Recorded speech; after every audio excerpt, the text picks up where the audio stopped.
I never imagined my life would take such a horrific turn. As I packed my bags to leave that cursed house, I found something I was never meant to see. My sister's diary. Its pages were filled with secrets so dark, so twisted. They changed everything I knew about my family. My hands trembled as I read each line. What I discovered inside shook me to my core. My sister, she wasn't who I thought she was. And our father, the man we loved and trusted, he was a monster. How could we have been so blind? But the real horror was yet to come. It all started last month. Our father was found dead by the river. His body was mutilated. Deep cuts covered his back and his head. It was completely severed. The police were baffled. They thought it was the work of a serial killer. But the injuries, they weren't made by a knife. The cuts were rough, as if someone had used stones. Who could do something like this? Who would want him dead so badly? Was this just a random act of violence, or was it something much darker? The answer was waiting for me, hidden in a place I never thought to look. My sister had always been into the occult. She believed in spirits, demons, and dark magic. After our father's death, she was determined to find out what really happened to him. So, she suggested we use a Ouija board. But this wasn't any ordinary Ouija board. The symbols on it were ancient, nothing I had ever seen before. As we sat in that room, the candles flickering, she started chanting. The air grew thick. The room got colder. Then, the candles went out. The darkness swallowed us whole. I felt my sister's hands tremble in mine. Her voice changed, became deeper, darker. Then she turned to me. Her eyes were completely black. She smiled, an eerie, unsettling smile. Then she whispered, "You can't escape," and collapsed.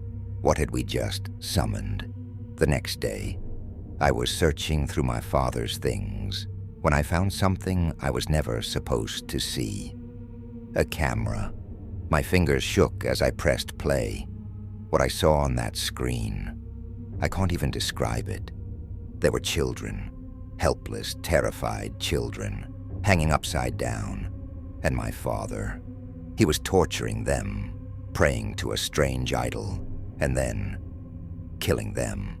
My stomach twisted. My breath caught in my throat. Who was this man? This wasn't the father who raised us. This was someone else entirely. That night, my sister said we had to talk to our father again, but this time, it was different. She took a blade, cut her leg, drank the blood. Then, she started chanting. The room grew colder than before. A shadowy figure appeared behind her. Slowly, it crept closer. And then, she started levitating. Her body twisted unnaturally, her limbs jerking as if something was controlling her. And then, snap. Her neck twisted sharply to one side. Her head separated from her body. The police came the next day. They called it a suicide. But I knew the truth. Something had killed her. I was leaving that house forever. I never wanted to step foot in it again. But before I left, I checked my sister's room one last time. And that's when I found her diary. As I flipped through the pages, the truth unraveled before me. She wasn't my real sister. She was one of the children my father had tortured. She had survived, and she had planned everything. She had used dark magic to kill him. It wasn't a serial killer.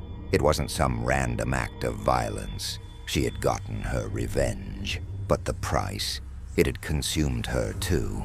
I left that house, but its shadows followed me. The memories, the horrors, they will never leave. Our father was evil, but my sister, she became something even darker. Some stories don't have happy endings. Some secrets should stay buried, and some monsters never really die. because even now at night I hear whispers, whispers that call my name, and I know I am not alone.